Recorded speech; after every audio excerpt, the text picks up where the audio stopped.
always get Tintin. Yes, I do look like Tintin. I look like Tintin if he had a baby with Captain Haddock and they were older than both of them. Hello, so happy Friday the 13th. It's Friday the 13th, guys. It is. It is really Friday the 13th, so we're really stoked about this. And that's why we're doing a video on Friday rather than Saturday. We're still doing one Saturday? We'll think about it, right? Yeah. So we'll probably do a Saturday video. Hey, Paulie, welcome. You definitely are on time. I actually did a couple unboxings recently. I'm going to show those, like that I got, and we're going to talk about those in depth. So if you guys know stuff about some of those movies, if you're not, then we're going to answer some questions. If you're not, but first, there's a couple big news when it comes to cinema right now. Hey, Tommy Films, how's it going? I actually got your. We're going to be talking about yours and James's like movies that I got this week. So, well, we'll go with this announcement first, as those wackos go in the background there. Arrow Video announced Candyman. What do you guys think of that? Hey, James, how's it going? I'm guessing you're getting this one, James. You already know my feelings on Candyman, Dad. It was in the last video. Yes, you did not like Candyman, but it's a great addition. It's got like Candyman, but it looks cool. Like the set looks cool. Arrow does amazing sets, as you guys know. We're gonna look at an Arrow set actually, just in a little bit that I got from James there. I need to get region-free players, so I want the Candyman set. Yes. So, you may not. You're not sure about Candyman. See, Mimi here is not a big Candyman fan either. I watched it during like a horror binge. Like I think you would like 30 days of like Halloween. When I was a kid, one of my friends was like, "Candyman's gonna come and get us." And I was like, "What's Candyman?" She's like, "It's a Tony Todd film." And then I went to Mom and I was like, "Mom, you heard of Candyman?" She's like, "Yeah, it's a movie." And I was like, "Oh." And then my friend couldn't scare me with. Not a big fan. Neither is Mimi actually. His origin is the stupidest thing I've ever heard. Like he gets his hand cut off because it's like old racist times. So and he's a black man and yes, he gets his hand cut off. He gets his hand cut off because he's an artist, and then they cover him in honey and bees attack him. But that's not enough. They've covered him in honey and bees attack him, and they set him on fire. They've got to set him on fire too. So like there's like 800 things. It's the most convoluted reason to be like, oh man, it's like something I would have written in like I would have written in like. Candyman is like school. Candyman is a Rasputin of like of urban legends. He's got a hook for a hand, and he's somehow related to bees. So let's talk about the most big exciting announcement that came out that I'm so sure everybody's completely excited about. That is the Ingmar Bergman collection, Ingmar Bergman Cinema. Gonna wait and see who releases it in the US. I'm sure Scream Factory will probably do it. They release the second one, James, if they can get the rights to it. And is anybody getting the Ingmar Bergman set? So, you guys, what do you know about Ingmar Bergman? God, you asked us this before. I'm asking you now, right? Again, like because this is like off the cuff now. I know nothing. I also basically know nothing. Well, I might know something. I thought it was names. So Ingmar Bergman is a famous Swedish director. I don't have any of his movies actually in my collection right now. I used to have a few back in the DVD days, back before that. I'm more excited about the Horror Party Beach. Actually, I forgot about the Horror Party Beach. Yeah, that's been announced too. I think Severn's putting it out. There's a Scream release Candyman in the States. Hopefully next weekend's Comic-Con announcements. So we'll see what happens there. Oh, it is. So I don't have any Ingmar Bergmans in my collection, and I really, I do really like Summer with Monica, and I like Persona. Persona is a really good film. The Virgin Springs actually is it's what Last House to the Left is based on, and as a movie geek, 6 Spider-Man shirt. Oh, thank you, Superior. Although the Superior Spider-Man was not superior. Well, I don't know. I'm actually excited. This is cool. This little off the cuff thing right here. Oh, scenes from marriage. Oh, Leroy Green, welcome, dude. Little off the cuff thing here. They just announced a Superior Octopus comic book coming out. So Doc Ock's getting his own comic. And I guess I better know who's writing it. It's Dan Slott. If Dan Slott's writing it, I don't want to see it. I don't think he is. All right, so I'm not interested in Dan Slott. So. Before we go into anything else, I want to actually go over everything that I got this week. All my stuff from James, my stuff from Tommy Films there. So we're going to look at that and see what you guys actually know about it, if you guys have heard any of these things. Okay. So I'm sure. Let's go. So first off, from Tommy Films is The Believers with Martin Sheen. Now, do you guys know this one? I'm not familiar I with don't it, think but so. I like the cover. What's it about? It's I a like the simplistic cover. It's kind of like a Satan. It was Twilight Time. It's a Satanistic Satan film, Satan cult type of film. Oh. Martin Sheen, kind of cool. I love these type of things. I don't watch a lot of Satanist films, but But no, you guys will like it actually. And the ones I got today, which I want to do now, I actually was looking at when I got home, guys. I was looking at these here. I'm such a Vinegar Syndrome nerd. I really am. I was looking at these catalogs, and I was like saying I gotta like do like a Google Doc actually, kind of list of the movies that I want to get from Vinegar Syndrome. And this is a really, really good reference. I did not realize how good their catalogs are, but there's a really good reference material in here. I mean, like from basically, you know, they have an index of the classic erotica, like the different actresses and stuff that are in different films. Just good. They go through all their stuff, and they have like kind of like little like synopsises, and sometimes they like do a little part of a review. So if you are Vinegar Syndrome fans and you haven't like gone and picked up the catalog yet, I seriously recommend it. This is way more in depth and way more into it than I actually thought it was gonna be. And if you're looking at picking up their stuff, these are the ones I got from James. James actually sent me those catalogs there. So if you didn't see my earlier unboxing video that I did from with the stuff that James got me, make sure you do. And make sure you check out the one that Tummy Films got me. So we're going to go through all these movies here. And you guys can tell me which ones you've seen. And I'll see which ones they'll actually watch with me.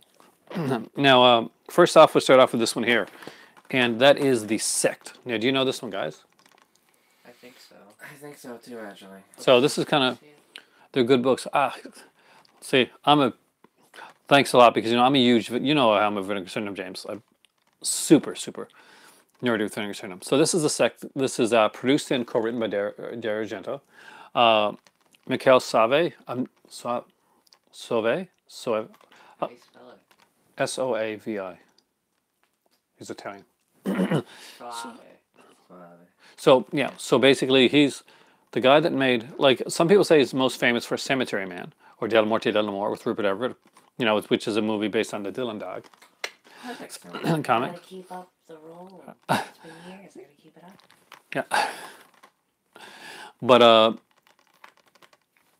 I really like this one. This one came out around. I remember The Church came out, and my favorite film by him is probably God, what's it called again? The one with the owl. Stage Fright. Oh. So this one here, Right. see it's the same director, and look at the girl there on the cover. That is Jamie Lee Curtis's older sister. Oh. Kelly Curtis. She didn't like become like famous as Jamie Lee Curtis did or do as much as Jamie Lee Curtis did. She was in like she had a smaller part in Trading Places. This is her starring role, and she's actually really good. So I'm actually kind of looking forward to diving into The Sect again. Again, this is kind of Rosemary's Baby-ish in a sense. If you've seen Rosemary's Baby, you know what I'm talking about. Vaguely reminds me of Silent Night, Deadly Night 4. I don't That's know an why. odd, but there's satanicness inside the Dead Night 4. That's the whole Yeah. Clint Howard type of thing. It's a weird body horror one. Now this one here is Web of the Spider. This is done by Antonio Margaretti. He used like the name Anthony Dawson in basically North America. That was kind of his nom de plume. So this is a remake of an earlier Barbara Steele film called Castle of Blood, and I actually have the Barbara Steele one here as well. So this is later Antonio Margaretti one. There's some Herbert Lom's in. I think Herbert Lom's in this one. Is it Herbert Lom? Klaus Kinski. Okay. Kinski's really good. Kinski's really good in everything. So if and I love this cover. Look at this cover, guys. Right. And it stars the guy that stars in Tenebrae, which is your favorite Argento film. Oh, it is too. He plays the author. You wouldn't tell me before what it was that the guy was from. Oh, Yep. I could have just read it off the back. No, I knew what the guy's name was, but I didn't remember that he was from Tenebrae. Yeah, I could have just read it off the back. Did it say on the back he was from Tenebrae? Yeah. Yeah, sure. I didn't look. All right, so number 3, which we're gonna, if you guys ever seen Raw Meat, No. this is otherwise known as Deathline. Deathline is usually the name that most people know it under, but I'm a big Raw Meat fan. Well, not, but you know, I'm going to Ribfest, so maybe I am. So this is actually a really cool one. Donald Pleasance, Christopher Lee, kind of like modern times, but still a bit of a gothic feel to it. Just watch Deep Red, your first Argento. How did you like it, Tommy? Did you like Deep Red? It's such a beautiful score. Profondo Rosso is Profondo Rosso. absolutely amazing. It is it's even if Tenebrae is my favorite, it is hands down the best. Just you can't get better than that. Good shit. It is. So we're gonna be talking Friday 13th after this part. We're gonna talk about Friday 13th movies, video games, all that stuff. So next up, we've got Black Eagle. I have not. Now this looks like when you look at it here, you see like who you notice first, Jean-Claude Van Damme, right? Yeah. But the one person that excites me is like Sho Kozuchi, who did like a lot of the ninja films and the Master TV series and stuff like that. He's in this, and both his sons are in this. I think Kane and Shane Kozuchi are both in this as well. Now there's a rift between Sho Kozuchi and Kane Kozuchi for like a while. He was actually really upset with his son because he wanted to basically go to the U.S. and like make movies and stuff, and he wanted him there to help like with his dojos and that. But you don't like. I like Black. See, I gotta watch this again, but I loved Black Eagle back in the day. Jean-Claude Van Damme, Jean-Paul Valley, Jean-Paul Valley, which is Batman. and here's one. I'm actually gonna open this one up on screen. Return of the Swamp Thing. I'm actually a huge fan of this movie. I've seen the first one, but I haven't seen Return. Sho, well, yeah, Sho is definitely more. It's more Sho's movie. He plays Tanny, right? It's been a long time since I've seen it. But that's the thing. Back around then, like Jean-Claude Van Damme was playing the bad guys, like the Russian, and like kind of like the evil like side bad guy that would do the big fight at the end. But Sho Kozuchi was pretty much a name at that point. He did like a lot of those ninja movies. It was great. I'm looking forward to picking up the other ones. Picked up Suspiria, Tenebrae, and Phenomenon. You are in for some really cool watching. So, take that. We're going to open up this one for the first time. You can't go wrong with Argento. Oh. Hey, have you seen Dracula versus... Player, Shows Best to Me is Revenge of the Ninja. That is his best film. It is a fantastic film. Ooh. Oh. This one has a... So this one says 30th Anniversary Collector's Edition, Special Collector's Edition. Hey, Movie Mac, how's it going? And on the other side, you can get the regular MVD edition. Oh, yeah. These are my first two MVDs. James, then you kind of like addicted me because they have great, like, very cool stuff that I like. And I love the way they're done. And these get little posters in these. I'm doing pretty good. It's nice having the kids here, and we're liking doing these things. We're going to be talking Friday the 13th, guys, so we're going to be going in on the Lionheart. Oh, I got to get... Does Lionheart out from MVD? If it is, I got to get that. There's an Oliver Grunion one coming out as well. Oliver Grunner film, I think it's Angel Town. So, I was really excited to get this. I've got The Hills Have Eyes, so this was a big addition for me to get, and this is The Last House on the Left, which is, we talked about Ingmar Bergman before. This is where, Virgin Springs actually took a lot from this. Oh, yeah, I'm going to have Lionheart for sure. And this is such a cool release. We got, like, I think I should change the art around to the original artwork. I'm going to do that before I show you guys, because you can already see the other artwork.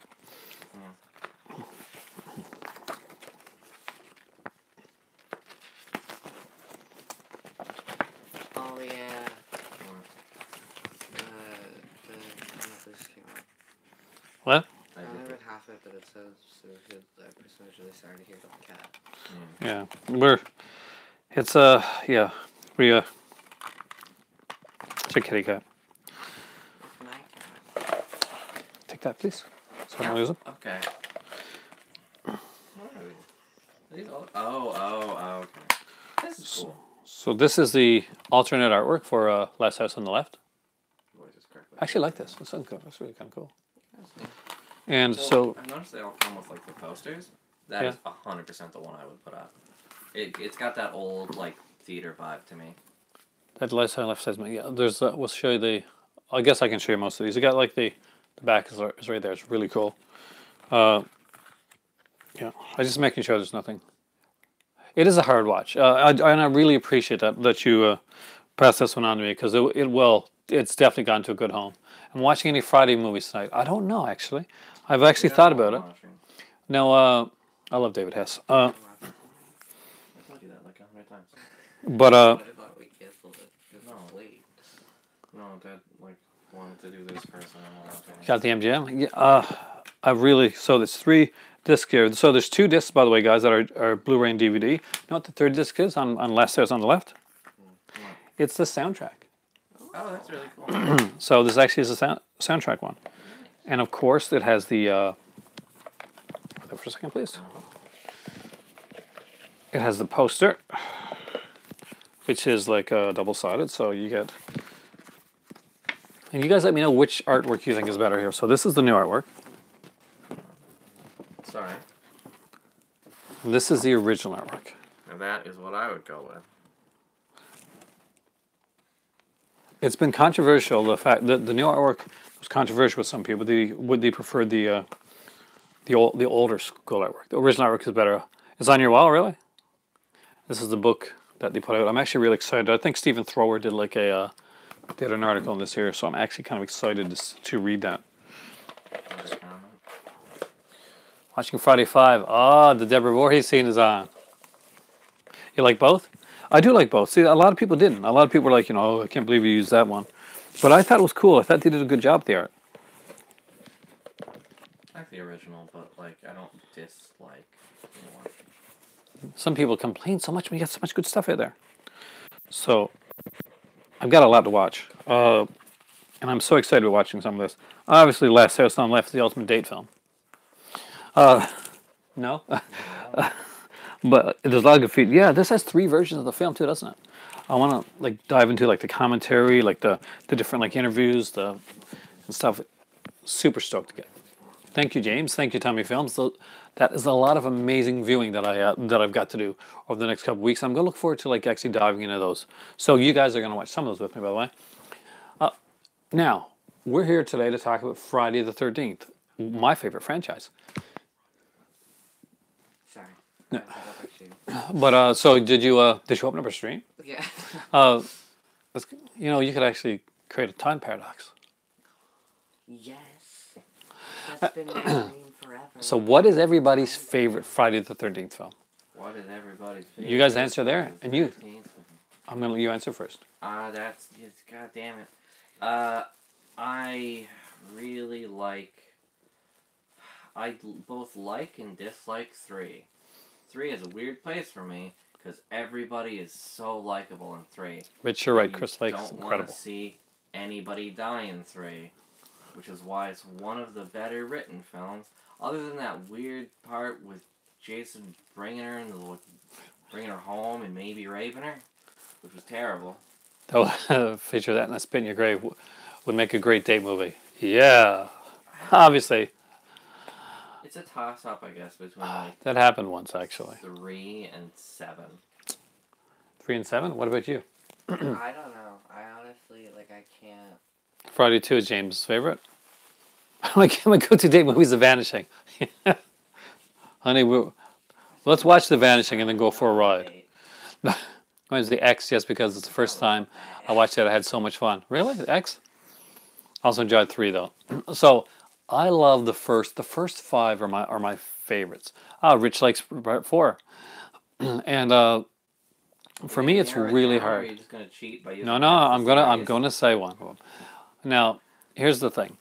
I really like the first. Part 6, Leroy Green likes Part 6. I have a love-hate relationship with Part 6. It is a fantastically done film. It's well written. It's well acted. It's well shot. Part 6 is the one I've watched the most. But it kind of kills the scariness of Friday the 13th for me. Zombie Jason isn't scary, and he's not meant to be in that film. They pretty much feel that they've gone as far as they can with it, and they go in a completely different direction, and it works. It fantastically works. However, not everybody's Tom McLaughlin, and he can't do it the way he did. And so they kind of paint themselves into a corner. So it's a great film with a fantastic soundtrack, but it's hard to follow up. Least favorite is the remake. Really? That's not my least favorite. My least favorite is hands down. Here it comes. You know what it is? Jason versus Freddy. Freddy versus Jason.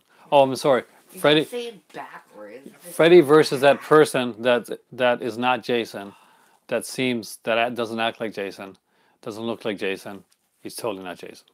Got the full box set of Friday the 13th movies, but you've never seen it. Okay. Definitely worth checking out, especially today. It's Friday the 13th. Sorry, I'm looking down. I pulled up the stream so I could see the comments because I can't read from this. But my favorite one is actually it's it's part 3. Honestly, I think I go back and forth. Sometimes it's part 2 because I think Amy Steele is the best final girl in the whole Friday the 13th franchise. Derek Mears did do great. See, I like the, because it gets back, like after the New Line films did so bad, like they really didn't get the character Jason at all. It was nice to see them go back to Jason in the woods killing people. Yeah. And there was like really cute girls in that film too. That helps. Really? Danielle Panabaker's in that film, isn't she? Yeah.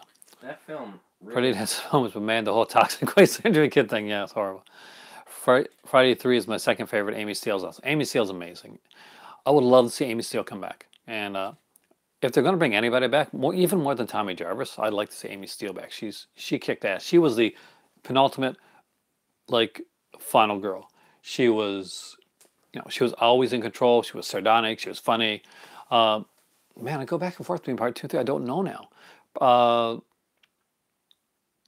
It's part 3 for me. Just 'cause Part I 2. so likable. Part 2. Definitely part 2, because like part 4 is a great one, like of mixing the other stuff that was in parts 2 and 3 together and making like kind of like almost like a best of, really. Best Last Chase, part 2, 3, or 4. 2 for me. 3's got a good Last Chase though too.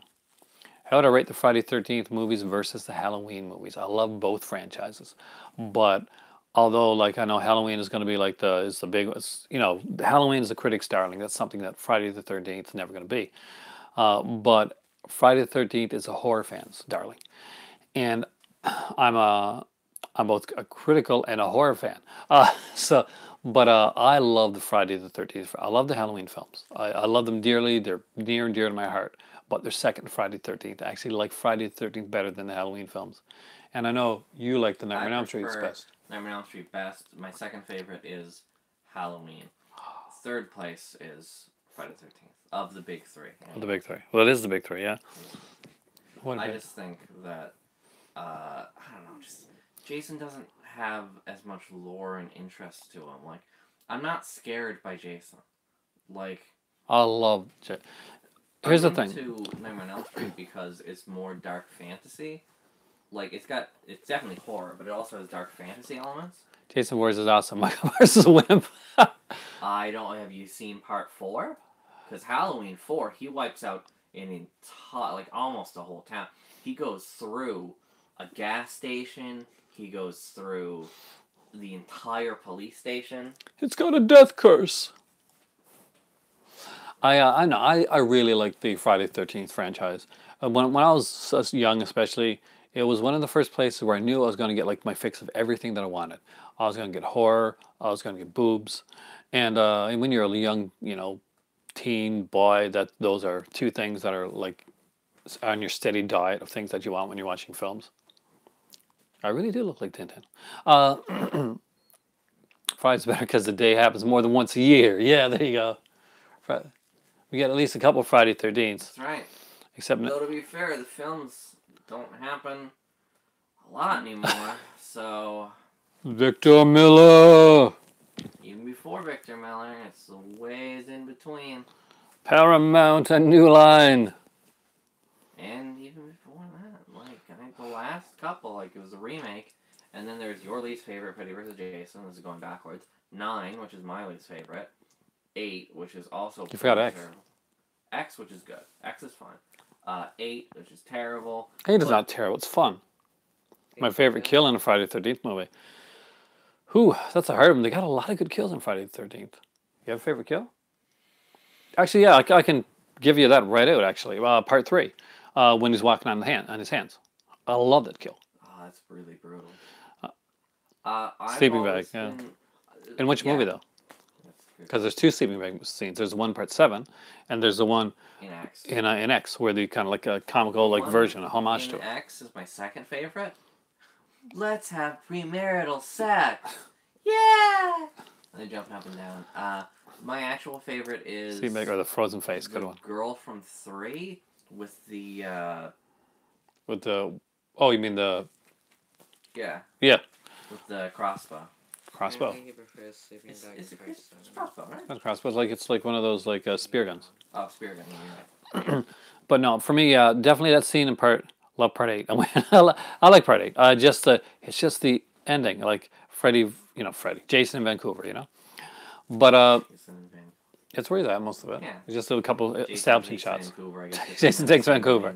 But no, that scene in part 3 and the way that they shot it is just amazing. Joey in part 5, the guy with the axe. Oh yeah, it's not even a Jason kill actually, but it's a brutal kill. It's probably one of the most brutally realistic kills in Friday the 13th. You don't have to see a lot either. A lot of it is done like kind of with the kind of with a cutaway type thing, but you get the brutality of it, and people like really underrate that fact when it comes to Friday the 13th. Now, what do you think of Friday the 13th Part 5, guys? That's the one that doesn't have Jason in it. It's probably one of my favorites. Like, it's not my favorite, but it's up there because it's interesting. It has like a really cool twist that's a little bit telegraphed by like. What do you mean? It's funny because the first time I watched it, I was a kid and I didn't really Provides personal favorite. Oh, awesomeness. pay attention to it. I was a PTSD survivor.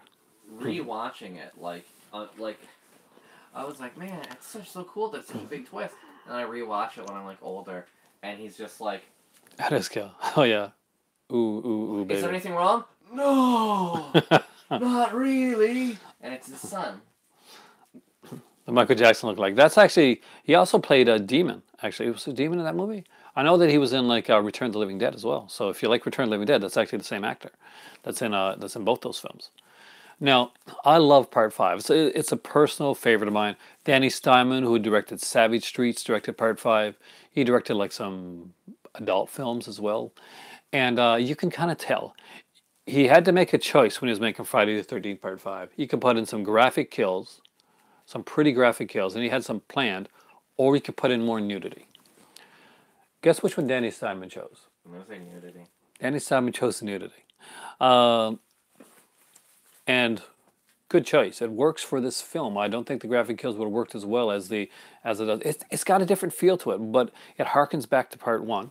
But I think in a way it does it better. It doesn't cheat you. One thing Friday the 13th Part 1 is, it's a brilliant film and it's definitely well acted. But Friday the 13th Part 1 is the ultimate cheat when it comes to murder mysteries. They set you up for a murder mystery that is impossible for you to solve. You can't solve it because you're never shown that character until the end of the film. So basically, when all the suspects are dead, when everybody else has been killed off, she comes around, and of course she's the killer. She's the only person left besides the final girl. It is one of the biggest cheats in movie history. It hasn't changed the fact that Friday the 13th is an extremely fun film, but you'd like to see an uncut version of Part 5? Did they actually film many of those scenes though, like the more graphic scenes? I know that they filmed them in Part 7, but I don't know if Danny Simon actually completely filmed those scenes. If Danny Simon was going to do uncut with Part 5, he's passed on now, the director, Danny Simon is. But I'm sure he would have probably put more nudity into it. More Debbie Voorhees would have been there. Debbie Voorhees is one of the actresses in the film, actually. It's really her last name. Confusing. No, it's really her last name. And she does the scene in the woods. She's kind of, when she gets the clippers, like the hedge clippers through the eyes. Yeah. And she's known for her charming assets within that film. Can you roll your eyes more? Were you trying to roll your eyes more? Yeah, it was a brutal kill. And it was so well done. Tommy, I love in Part 5. Because Tommy in Part 5, and you just touched on the PTSD, it is exactly the way somebody whose mom was killed, and saw all this horrible stuff. This is the way you can picture him acting. She's a teacher now, Debbie Voorhees. Is she really? I would like to be in that class. But in Part 6, he doesn't seem to act like Tommy Jarvis. It's actually the integral cover for the new Waxworks vinyl. Wow. Jason with hedge clippers. Nice. Yeah, that's what I think. Anyway, so he doesn't, in Part 6, he doesn't act like you would expect, like the mental character, like... well, he does for like the first couple minutes where he's like, I've got to make sure that he's dead. Like, that'll help me. And then immediately after that, he becomes like the ultimate badass in jail. Like, you don't understand. Don Matthews is such a likable actor that it's impossible not to like him in the role of Tommy Jarvis, even though he doesn't seem like Tommy Jarvis. It's his likability that carries him over in that part, not the fact she changed her name. Did she really? She shouldn't. That's actually a really cool name. I'd love to have the name Voorhees. Man, that's awesome. Voorhees is cool. Which one? I said Voorhees is cool. Voorhees is cool, yeah. Change my name to, what's the good one? Alliteration, Victor Voorhees. I'm sure, like, Stan Lee would love that. Long live the new flesh, Max. Are you watching Videodrome now, movie, Mac? That's a fantastic film. Have you guys seen Videodrome? I've seen a lot of clips from the full moon pictures, like, There's a movie called They're- Videodrome. no, I know. Yeah. But, like, I know they showed, like, little bits of stuff. Clips from it? Yeah. Yes, I of course. specifically saw one of their, like, VHS, like, full moon catalog things that they did. For six, but it's just a little bit too much comedy. I think he kind of had to go that way. They wouldn't have done it if he hadn't done the comedy. But I understand what you mean. When I first saw it, I loved it because I loved Alice Cooper, and it has a great Alice Cooper soundtrack. And I remember watching, like, getting up in the morning, getting ready for school, and Much Music was playing Man Behind the Mask on there for the first time, and I'm like, oh, this is such an awesome video. This is an amazing song. I'm so pumped for watching Friday the 13th. I was a huge, huge Friday the 13th fan. I like the novelization. Oh, that's good. For part one? For part 6. Oh, yeah. Elias Voorhees. We never got to see Elias Voorhees in any of the films, which is kind of sad. I would like to have seen him, and I want him to be like... The comics really ruined the character of Elias and Pamela for me. I didn't like the way they did the Pamela Voorhees story in the comic books. You read it, I'm sure you did. Yeah. They made him kind of like a trailer trashy type of thing. And I don't think my favorite Friday girl, Amy Steele. Hands down, Amy Steele. I love Lara Park Lincoln in part 7 too. She actually is the first person I can really think of that was probably a really serious Friday the 13th fan going into acting in the films. A lot of the actresses, like, either they didn't know the film, that they hadn't seen them before, or they were kind of like, that was a job. But Lara Park Lincoln really liked Friday the 13th, and so that was kind of a big deal going into it. And I think I saw her from, like, was Knots Landing or a show like that she was on around the same time. The one actress that I think that I'd always wanted to see in a Friday the 13th had never been in. Anybody think should have been in a Friday the 13th film? A final girl. If you could choose any final girl Friday the 13th. I don't know. I don't know. You seriously? Who would you choose? For me, guys, it's Joe Sholin from Stepfather and films like that. I think she would make and Popcorn. I think she would make an awesome Friday the 13th final girl. I would love to see Joe Sholin in the Friday the 13th film. The fan film Never Hike Alone. Yeah, I do actually. I started to watch it, and I wanted to watch it with these guys, so maybe we'll watch that tonight. There's actually a really good Friday the 13th fan film called Never Hike Alone that gets really high ratings. I wanted to watch it, and I wanted to wait till you guys were here so we could watch it together. So it's Friday the 13th, and that's a good choice to watch actually tonight, because it's not too long, and we are going to, like, a festival tomorrow. This guy's going to eat ribs, and you're going to eat vegan stuff, and you're going to eat. I'm gonna eat everything that isn't ribs. Final Girl's going with too. Oh yeah, there's 2 Final Girl movies. There's a good one, which is like kind of the comedic Final Girl one. I love that movie. And then there's the one with was it Breslin in it, which is really, really. I accidentally watched that movie. I thought it was, there's Final Girl. It's on Netflix. It's not long. No, it's a bit like, was it about 50 minutes or something like that, I think. I watched a few, like, fan films, and some, like, varying quality, but I hear this one is supposed to be the best of the Friday the 13th films, like an unofficial sequel type of thing.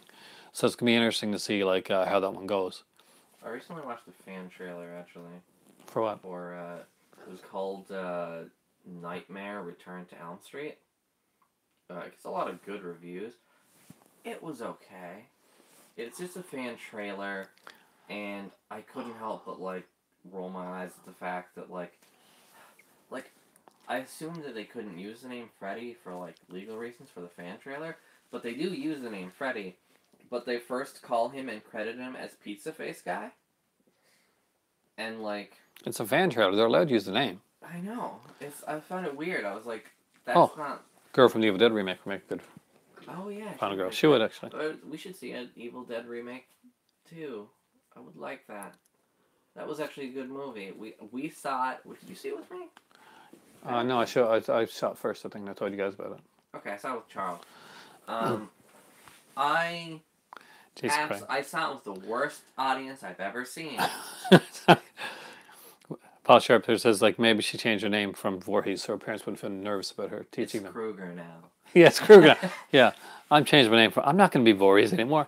I'm going to be Kruger. She keeps skipping between towns. Debbie Myers Kruger. It's a character from the Friday films that shows up at the end. Ooh, I'm actually that's kind of interesting. That is really cool. I wonder, is it the actual actor? Probably not. Well, somebody playing the actor, I guess. I hope it's... playing the character. It'd be cool if it was... You know who they should never have killed? Who? The crazy guy. Crazy Ralph. Crazy Ralph. Crazy Ralph should have been in all of them. Killing him in 2 in one of the most ridiculous kills I've ever seen. Yeah, that's an impossible kill. Crazy Ralph's not dead. Yeah. Because if he is, I'm sorry, you speak Jason. Because if Crazy Ralph is dead, then Jason isn't just like a serial killer. He's Plastic Man. He is literally Plastic Man because he would have to be, because he gets them like this. There's a tree. There's a huge freaking tree. There is one other hilarious option, which I've never thought of. What? Which is that at all times, Jason is jumping through the tops of trees. And that he came down from the top of the tree. Oh, someone asked, ever seen The House of the Devil? Great 16mm film. Which one? The House of the Devil. Yeah, I think I remember that one. This is why I got the chat. So you can. Is that Ty West? Is that the House of the Devil? Is that Ty West? Are we talking about Ty West film?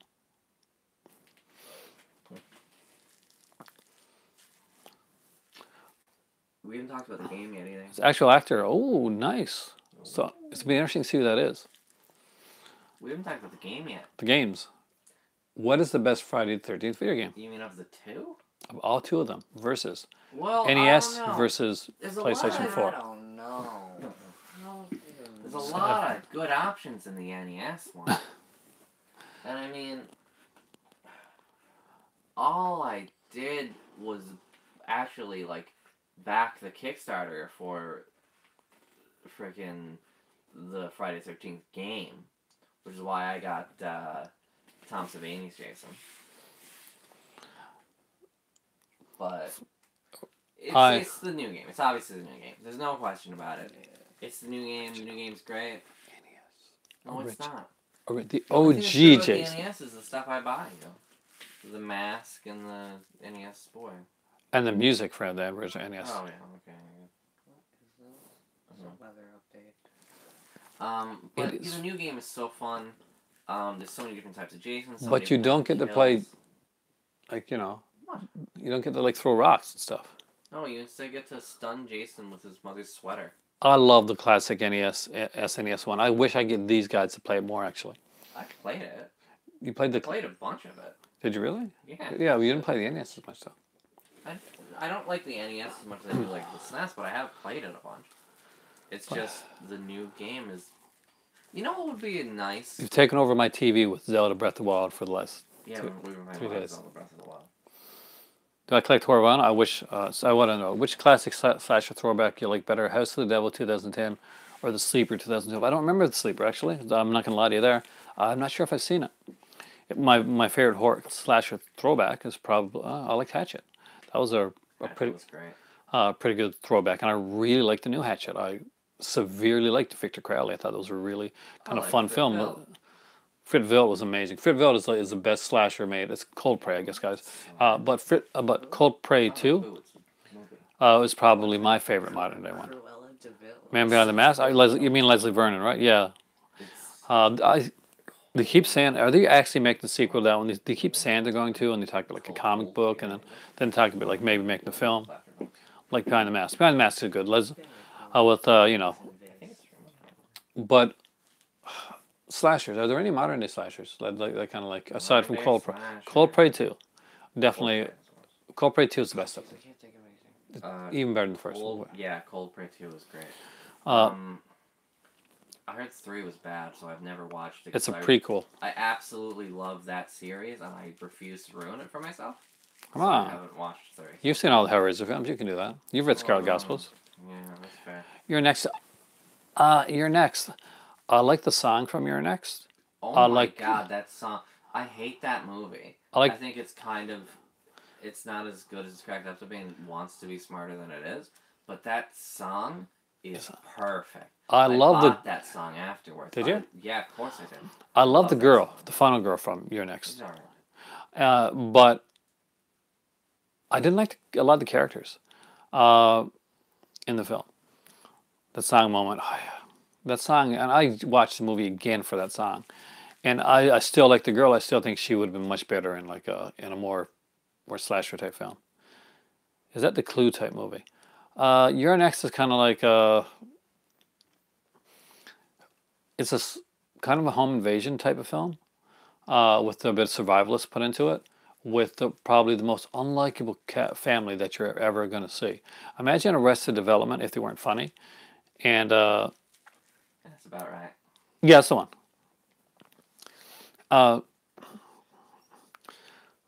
And that's kind of what Your Next is. It's kind of like if you imagine the Bluths, right? It's the Bluths, right, from Arrested Development. Yeah. But less likable than the Bluths, getting killed off, and one of them actually maybe having something to do with it. No One Lives was nice, yeah. There's a few like that came out recently. Well, in the last few years, not recently, I guess you could say. Like when I say Hatchet was like years back, right? I know they're supposed to be like James, but that's the thing. They worked too well for me. Like, yeah. Strangers 2 I loved. You want to talk about a really good like slasher homage from the 80s? Strangers 2, To Pray at Night. So much a slasher. That one's even less, like, not as much as a home invasion movie as it is a It's slasher. not at all a home invasion movie. And that's what like got some people with it. Is that basically a lot of people really didn't like Strangers to Pray at Night because they expected something like The Strangers, and they went in a completely different direction with the film. They decided to make a 80s slasher homage. I sat in the theater. I really enjoyed it, and they were showing the trailer for Hereditary at that time, and I was like, Hereditary looks decent. It looks like I know it's really scary, but I'm just a huge slasher fan. I like at the end of the day, I love the like slasher films, and I grew up in the 80s. Now, no. James has a good point when it says like they're meant to be unlikable. Oh yeah. Barbara Crampton, I love Barbara Crampton. She's like she was the only likable character and she dies too fast. I love Barbara Crampton. I mean, from beyond Barbara Crampton and leather. I don't know. I feel like, especially when it comes to like people being unlikable, it shouldn't be the full cast. And a lot of times you want someone who you enjoy not liking. And I didn't like it. It was just people. It's like going to an actual family reunion. I don't want to see these. It was too realistic. Yeah, it was too to the point where I was like, I just want them dead. But just want it over with, and I just want to hear the song again. I love the song. So Barbara Crampton. Was she in Guiding Light? Sophie, yeah, I remember Barbara Crampton I'm old, so I remember Barbara Crampton from back in the days when she was on Days of Our Lives. She was like Eugene's girlfriend, I think. No, it was Arlene Sorkin, I'm sorry. But Barbara Crampton was on Days of Our Lives, and she was also like for years she acted on a soap opera called Young the Restless, where she played Leanna Love. Little known fact, I'm a soap opera fan, almost acted in one. Yeah, I love soap opera. Which one? Soap. It looks like soap, yeah. I love soap. I was almost in Life with Derek. We missed the audition. You did? I hate Life with Derek because of that. Oh, Also, that's the only reason I hate it. That and the character wasn't very likable. No, the character wasn't very likable. I was almost the main character in a book. Oh yeah, you were. Robert Montreux. Yeah, Robert Montreux. The final girl in Friday 5 is really hot. Never knows.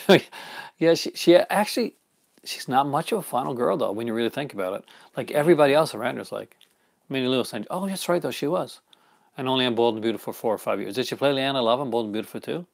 Because that was her character on Young and the Restless. She doesn't get to be the final girl. Barbara Crampton is an awesome final girl, by the way. She was the final girl, I guess, for Reanimator. and for Yeah. Maggie Forrester. So they gave her a completely different character, even though the show is kind of like have characters go back and forth. Okay, it's different. That's unique. I know because the Sheila character went from like young, restless, bold, and beautiful. They do that on shows now, like where an actor just comes in and say somebody quits, and they just like have another actor just come in.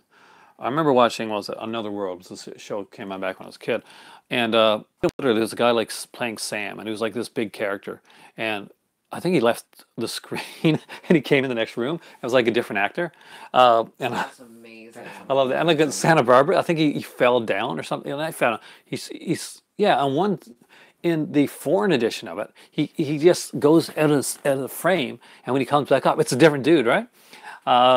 He goes from like Terry Lester to Gordon Thompson, and but in North America, he walks out of the room and he walks down, and he comes out. Maybe something like that for Batfleck. Yeah, that'd be decent. John Kelly. You mean Robert Kelly on? Yeah, Robert Kelly. He played Bo on. That would be absolute power move. He was like one of those. There's an actor that would be good in like horror films. Robert Kelly is one of those guys. He's a bit of a prima donna, but he's an amazing actor, and he's got this like really kind of like intense like look about him. And he wears the goatees a lot. He's like dark hair goatee type of guy, and he's got this real stare type thing. Happy Friday the 13th. Reality is the illusion. We've been talking about everything tonight. We talked about Friday the 13th. We talked about like some movies I got this week. We talked about soap operas. We talked about Your Next. We kind of started to talk about like what's your favorite soundtrack? My favorite soundtrack? Yeah. That is pretty much every Dario Argento film. Goblin is amazing. The final girl from part 5 had a very great nurturing personality towards the kids. She did, but not off screen apparently. That's what I've heard. Sam Worthington came back 10 years later to play Bobby Reno, the guy that had his eyes. I know a lot more about that than you realize. I actually, when I was going to go into acting, and I ended up going to journalism instead. And one of the things that I put like my kind of my tape in, because you would put in like audition tapes back then, was for I put in for one soap, and it got to another soap, and I almost ended up on like one that's no longer around anymore. She wielded the chainsaw pretty good. She did. I heard that she was pretty, like, she thought, and this may not be, she seems like a really nice girl now, but I think at the time she was young, and she would come, like, I heard, like, things about her, like, coming to the set, like, in a chauffeured car and stuff like that. Gorgeous girl. But she had a very different view of what being like, and I think she thought she was, like, really the star of the film, and may have been, like, a little put off by the fact that, you know, there was Reggie, eyes, yeah, the eyes. But yeah, that she wasn't actually the final girl in the way like Amy Steele was. She wasn't. She doesn't get to be the final girl. She's not the main character. But she was a good character. She's a good character, not the final girl. She was actually the main character, so she doesn't fit that role. Has a final girl ever been naked in a Friday the 13th film? I don't think so. I watched the first Friday the 13th film. I plan on watching part 2 in Benar, so part 2 is awesome. Yeah, has there ever been a naked Friday the 13th final girl? Don't think so, no. Let's think. Part 1. The final girls, the movie final girls, the final girl. The good one, not the Breslin one, but the really good one. The one with the, where she actually goes into like into a movie where her mother acted in years ago. Really great film. Like, really meta, really funny. But let's see. There's in the first one we've got like she's not no. She's probably my favorite. Adrian King. Girl, by the way. Adrian King. Yeah. Adrian King. She doesn't. She has like a shower scene in part 2, but you don't see anything. Amy Steele is not nude in part 2. In part 3, we know Dana's not going to be nude in part 2. Part 3, she totally wouldn't do that. In part 4, who's the final girl? Oh, Kimberly. Oh, she's not naked either. Part 5, where you think she would be, because it's Danny Simon directing it. Nope. Part 6, there's no nudity at all. Yep. James Gunn. None of them naked. Part 7, nope. Part 8, no, you're right. None of them. Not a single one. What about part... What about Jason X? I guess Jason X, kind of, if you want to consider, like, the cyborg. The cyborg. It's, like, not really nude, but, you know, kind of like fake fake nudity, because she has a scene with like her nipples fall off. Because they try to put nipples on the cyborg.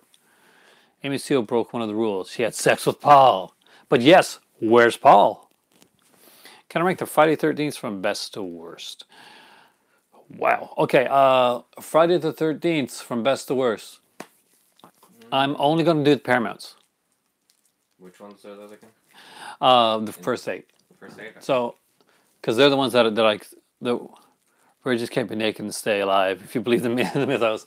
You gotta take a big stamp and just place 8 at the worst, and right now. Yeah. Because none of the Paramount ones ever get worse than 8. Yeah. So part 8 is the worst. Is the worst one. I'm gonna go from worst to best. Next is part 7, actually. Although I really like it. No. Yes. Part 6. Part 6 is really good, but part 7 is just so fun to watch. It's the only Versus film I've ever watched, even though it's not Carry Versus Versus. film, that felt like an actual knockout. Okay, we'll do it. Okay. Drag out fight. Part 6 will go after part 8, then part 7. Maybe just because I'm a huge Texas Chainsaw Massacre fan, and the girl in part who plays the young Tina in part 7 is actually in Texas Chainsaw Massacre as well, like in one of the later films. She plays the little girl in that. Next up is I'm not putting part 5 next. I'm so not. 1. Friday the 13th. Really? Yep, Friday the 13th 1. And after that, I will put part 4 or 5 at this point. Okay, it's gotta be, yeah. I'm gonna say 5. 5. We'll have to put 5 there, yeah. I like Manhattan, 5. it's fun. as Manhattan's well. fun. But part 4 has. The thing is, I love all these movies, so it's hard for me to do this. I love young Tommy and his obsession with masks and other stuff like that. Part 4, part 3, part 2. Part 2 is my favorite. That's how I do it. What Dad just said, but I'm gonna put 3 at the first, and then part 2 and second. I can't rank them because I don't remember any of them. You gotta watch I those. don't know. That's why I haven't said anything. I actually gave you like the the. Friday the 13th, like all Yeah, conditions. I don't know if I have them right now because I have a lot of luggage. Where's the best? 5, 6. Oh, don't put That's 5 the last, man. Come on. 8. You liked 8 a lot. Wow. Tuesday, Wednesday, 7, 5. People are doing the rankings. Yeah, 8 comes up a lot higher than. A lot of people do love number 8. I don't know why. Like 1, 2, and then there's Manhattan, and all the others blend together. 1, 2. I love all of them. That's the thing. When I put when I put any of them last, like even when I put 8 last, at the end of the day, I love all of the Paramount Friday the 13th. For me, it's like this: Paramount Friday the 13th, the rest. I just love the way that they're done. It was such a fun franchise. Like, you can watch any Friday the 13th film, and even the worst Friday the 13th film, even the worst one. His name was Jason, yeah. That's good. Now, Crystal Lake Memories, that's a fantastic documentary. Killer Mommy, it's okay. That's fun, though. It is good. Just like its cheesiness, yeah. That's the thing. But here's the thing. Any one of them, like, you talk about Halloween or Friday or Nightmare on Elm Street being, like, a really good, a better franchise, right? Yeah. But here's the thing. A bad Nightmare on Elm Street film is non-watchable. A bad Friday the 13th film is still good. It's still good. It's still fun. I can watch a bad nightmare film. Freddy's Dead. Freddy's Dead is almost Dead unwatchable. Is kind of hard to watch. It is a horrible, horrible But movie. it's like almost. Okay, tell me, like, and I hate bringing this up. Now you're playing with power. The Still, no. Power Glove. No. Come on, like. If I want to see the Power Glove, I'll watch The Wizard. Oh, don't even. It's so bad. That Wizard's a good film. It's better than... You didn't catch my joke. The Wizard? It's so bad. Oh, God, I didn't catch your joke. But, no, like, I can watch a bad nightmare film. You're quiet tonight. Wesley. Yes. It's because Wes doesn't know a lot about Friday the 13th. You can We still never watched talk. Friday the 13th. We watched I didn't watch. Nightmare a lot. but It's a we good don't- soundtrack. Jason Goes to Hell is the worst for me. Well, yeah. Jason Goes to Hell is absolutely the worst. By far. Period. Jason versus Freddy is. at But it least does a have fun John... fun No, film. no, no. Steve Williams and John LeMay are in Jason Goes to Hell, so that's still... And who's the big... Wait, no. Who's the big, like, guest star in that one? Oh, it's Roseanne Barr. Oh, in Dead? Yeah. Wait. Yeah, no, that's bad. Yeah, Roseanne Barr. Roseanne's and Freddy's dad. We've never watched Freddy's dad. No. You've watched, I think, up to maybe 5 with me. You stopped at a good point. I watched. Most people haven't watched 6 with me. I don't. Is that new Paramount box set any good? You mean the Blu-ray one they put out for like $20? It's excellent. 2, 5, 4, 3, 1, 6. So 9. But here's the thing: aren't they all kind of fun though? Isn't there like, No. for me, like there's not a Friday the Jason 30th. Goes to Hell isn't fun. Well, yeah, but okay, better than the old tin. I didn't like the tin, the look of the tin. It's not fun. It's just... I really did. Like. There's more in the tin. Obviously, the tin has the New Line films as well, and I think it might have the reboot too. I just didn't when the tin came. I'm a huge obviously. I'm a Friday the 13th fanatic. I'm a geek for Friday the 13th. I've always have been since I've been a very little kid. Yeah, unlike when I was a big kid. But no, I really didn't like the look of the tin. I really didn't. Now, if I got it for like $10 somewhere, I'd definitely buy it. I want to get a good edition, but I don't know if New Line is on. New Line is on blue. I think it's on blue. There's a set out there on blue. The New Line ones aren't very good, Sophie. Go for. I definitely would go for the set that's out there. The set that's out there is basically the same. It's the Paramount set, right? And it's all of the same features and stuff that were on the other ones. They're all the special editions. I can see behind me. You know, there's like a camera thing right there, and I can actually see behind me, so it doesn't work the same as before. But yeah, I would definitely pick up the set. You can even if you had to like import the other ones on blue. You can do that. That's like when you bought if you bought the Halloween box set, you know, the ones that Scream Factory put out, the one that Scream Factory put out. I absolutely love that thing. It's a fantastic box set. But it's still, like, I know you're not a fan of the Rob Zombie ones, and I'm not a huge fan of the Rob Zombie ones either, but still, there's the theatrical versions of the Rob Zombie films, in my opinion, like, especially for the first one, was better than the unrated release. And 8 movies, 6 discs. You want to see it? Actually, I got it over there. You want to go? It's right there. Can you pick it up? It's right by Nightmare on Elm Street and Leprechaun. Friday 13th. Wait. Oh. Yeah, you got it right, Wesley. So, one, it comes with the slip. You open it up. And remember, all the features from the unrated, the deluxe editions are all on here, by the way. So you get Friday 13th Uncut, first one. Friday 13th Part 2. Friday 13th 3, that's 3D. Friday 13th Part 4, Fawn Chapter. Then you have the double feature for 5 and 6. All the features are there. Don't worry like that it's going to be bare bones and that the features won't be there. No, the features are all there and they're on Blu-ray, so the quality is fantastic. And Friday 13th Part 7 and 8 here. Originally they were put out like in the tin set. This is just like they were put out in the tin set. And then after that they put them out like in Canada anyway. They put them out as double features. Oh, yeah. Yeah, it's a hell of a price. So yeah, you can get this guys usually for under 20, maybe $25, $20, something like that. It's a really great price. Fantastic set, and I do recommend it. Should you get the Omen set? Do you like the Omen movies? I got an Omen set. I got the DVD Omen set. I haven't upgraded to the Blu-ray one because it doesn't have all the films in it. I'm a big fan of like all the Omen films. I like even the TV one, Part 4, with the girl in it, the little girl. Then but I think she's asking about like with the new set, like the Blu-ray set. I'd wait on the Omen Blu-ray set. I'd wait till you have all of them. I don't think it's the complete one. I do love the Omen DVD set. There was like Omen on its own came out on Blu-ray as well. But I'm kind of hoping that maybe they're going to 4K it.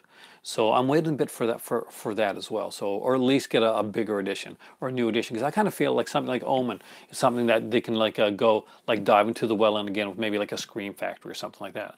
Yeah, Rich is exactly right too. The packaging on the Omen set apparently is really, really bad. So that's something to know as well when you're looking into stuff like that. How's the packaging done? I think for a lot of us, one of the big sets, back in the day, the holy grail of horror sets was the Nightmare on Elm Street set. That is absolutely amazing. The DVD set. Special feature DVD is one of my favorite things, period. Encyclopedia? Yes. It's fantastic. Amazing. It's fun. I absolutely love that. The only other time that I saw like special features something like that was like Harry Potter second DVD. It's amazing to have that interactive select like. We got Reality leaving because he's going to leave the stream now, so you can watch 2 and 3 before bed. Have a great time watching your Friday 13th films. 2 and 3 are fantastic films. You're in for one hell of a night, and thank you so much. Like the first 3 are like a big fun one. Freddy's Nightmares needs a serious release. I love that TV series. It's super cheesy, super fun. Some episodes are great. Some episodes are absolutely hilarious.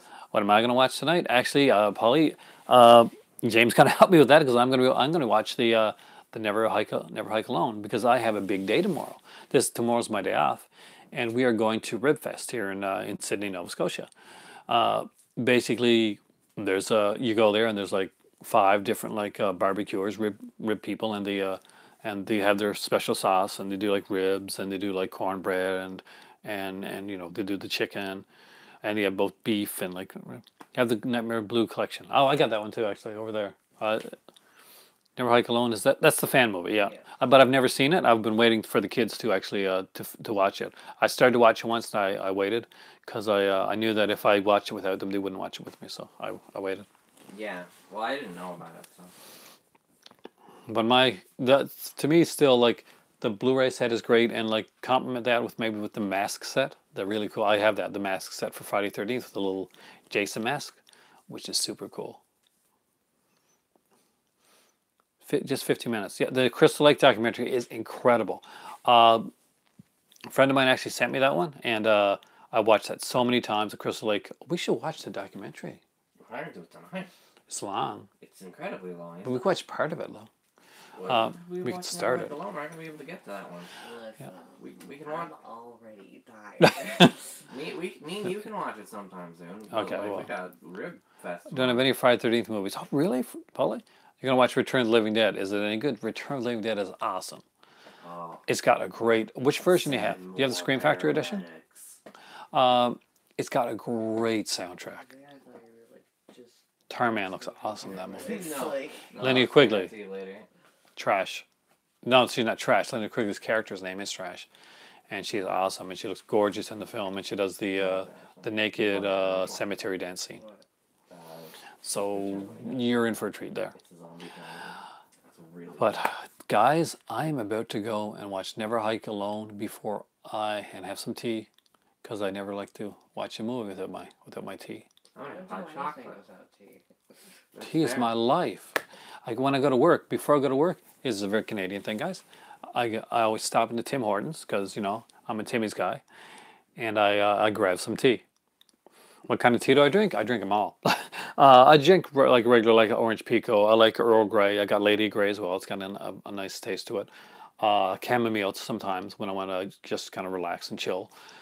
I like my better half. She's from Morocco, so we have every once in a while she makes the Moroccan like mint tea, which is actually really good. Twinings. Yeah, I got some Twinings. I think I got like my Lady Earl Grey's Twinings, right?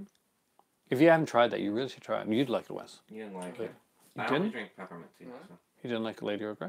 No, I haven't tried it. Oh, you didn't try it? I said okay.